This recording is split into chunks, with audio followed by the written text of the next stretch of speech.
तो मेरे भाई आज की वीडियो में आप लोगों का स्वागत है। तो दोस्तों आज हम कक्षा 9 गणित प्रश्नावली 2.1 के प्रश्न हम हल करने वाले हैं। तो सिंपली सबसे पहला हमारा प्रश्न दिया गया है, निम्नलिखित व्यंजकों में कौन कौन एक चर में बहुपद हैं और कौन कौन नहीं है, कारण के साथ अपने उत्तर दीजिए। तो पहला दिया गया है 4x - 3x + 7। हमें बताना है कि कौन एक चर में बहुपद है कौन नहीं है।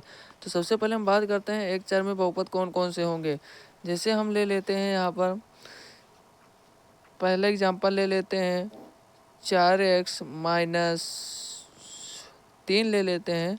अब ये और दूसरा ले लेते हैं 2x + 3y + 1 और तीसरा ले लेते हैं 2x² + 3y + 2z। अब हम यहाँ पर पहले बात करते हैं कौन एक चर में बहुपद है, कौन दो चर में बहुपद है और कौन तीन चर में बहुपद है। तो यहाँ पर पहली बात चर हमें बताते हैं आपको चर किसे कहते हैं। तो चर यहाँ पर x, y, z ये सब आपके चर हो जाते हैं।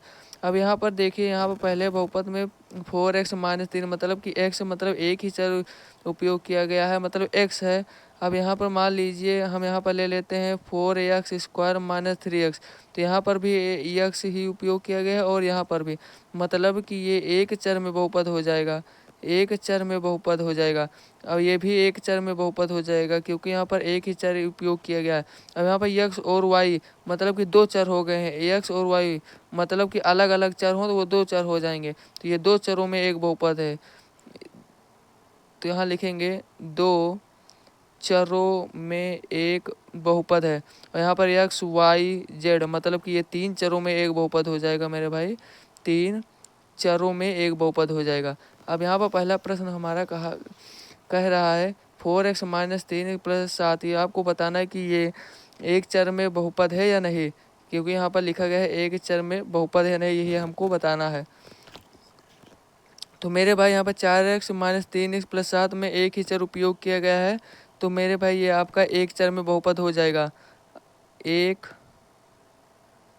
चर में बहुपद है। अगला वाला देखते हैं y² + √2। तो मेरे भाई यहाँ पर भी एक चर है, तो मेरे भाई ये भी एक चर में बहुपद हो जाएगा, एक चर में बहुपद है। अगला वाला देखते हैं, अगला वाला दिया गया है 3√t + t√2। तो मेरे भाई इसको हम t के ऊपर मतलब कि अंडर रूट में t है, तो इसको हम लिख सकते हैं 3t अंडर रूट हटाएंगे तो ये हो जाएगा 1/2 + t√2। तो मेरे भाई यहाँ पर ये चर की घात ये पूर्ण संख्या नहीं है, तो मतलब कि ये बहुपद हमारा ये बहुपद ही नहीं है, बहुपद नहीं है। अब बहुपद क्यों नहीं है, क्योंकि चर की घात पूर्ण संख्या नहीं है, क्योंकि चर की घात पूर्ण संख्या नहीं है अतः यह बहुपद ही नहीं है। तो मेरे भाई यहाँ पर चर में एक चर का बहुपद कैसे क्या होगा, ये मेरे भाई आपका बहुपद ही नहीं है, तो इसमें हम कुछ नहीं करेंगे। यहाँ पर लिख देंगे क्योंकि चर की घात पूर्ण संख्या नहीं है अतः बहुपद नहीं है, ऐसे लिखेंगे। अब अगला वाला दिया गया है y + 2/y, मतलब कि यहाँ पर y दो, यहाँ पर y बटे में इसको ऊपर ले जाएंगे तो यहाँ पर जो पावर यानी कि घात है वो माइनस हो जाएगी। ये भी पूर्ण संख्या नहीं है चर की, तो लिखेंगे चर की घात पूर्ण संख्या नहीं है अतः बहुपद नहीं है। तो मेरे भाई ये भी आपका बहुपद नहीं है। अब अगला वाला दिया गया है, फिफ्थ दिया गया है x⁻10 + y⁻3 + t⁻50। अब यहाँ पर मेरे भाई x, y, t यहाँ पर तीन चर है, तो मेरे भाई ये तीन चरों में एक बहुपद है। तो मेरे पहला सवाल हमारा हल हो जाता है। अब सवाल नंबर दूसरा कह रहा है निम्नलिखित में से प्रत्येक में एक्स स्क्वायर का गुणांक लिखिए। तो मेरे भाई एक्स स्क्वायर का गुणांक लिखना है तो पहला दिया गया 2 plus x square plus x. तो मतलब मेरे भाई यहाँ पर एक्स स्क्वायर का गुणांक है तो मतलब हमें यहाँ पर एक्स स्क्वायर को देखना है। तो यहाँ पर एक्स स्क्वायर है। अब इसका गुणांक यहाँ पर इसकी गुणा एक्स स्क्वायर की गुणा में कुछ नहीं है, इसका मतलब कि स्क्वायर गुणा में 1 है।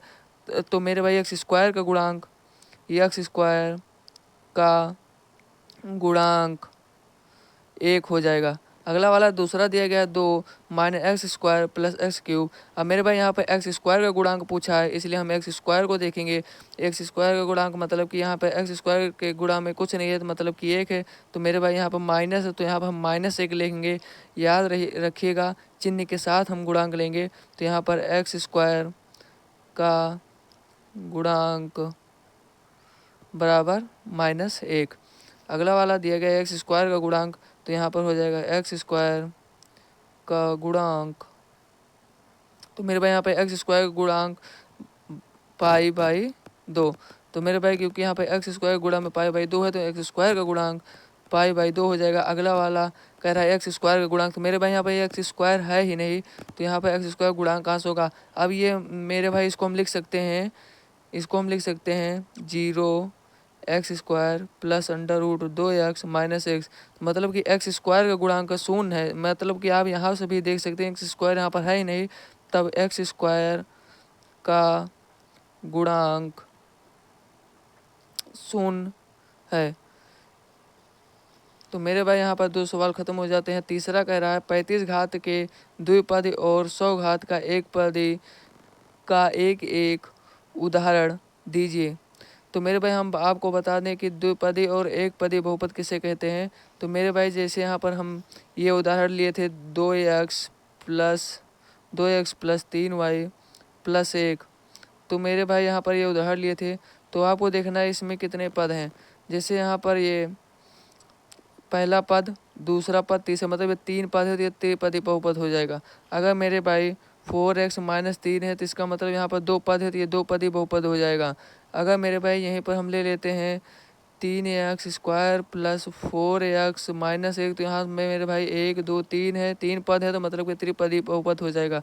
अगर आपको कहा जाए पद यहाँ पर तीसरा पद क्या है तो तीसरा पद पहला पद तो आपका ये हो जाएगा, दूसरा पद ये हो जाएगा और तीसरा पद -1 होगा क्योंकि मेरे भाई यहाँ पर चिन्ह के साथ लेना है। तो मेरे भाई यहाँ पे कह रहा 35 घात के 2 पद का और 100 घात का एक पदी। तो 35 घात का 2 पदी बहुपद। तो पहले बात मेरे भाई 2 पद होने चाहिए तो x की पावर हम 35 लिख देते हैं -1 लिख देते हैं। तो पहला ये हो गया। और दूसरा कह रहा है कि यहाँ पर 100 घात का एक पदी मतलब कि y की घात हम 100 लिखते हैं। ये एक पद है तो एक पदी बहुपद हो गया, यहाँ पर 2 पद है 2 पदी बहुपद हो गया।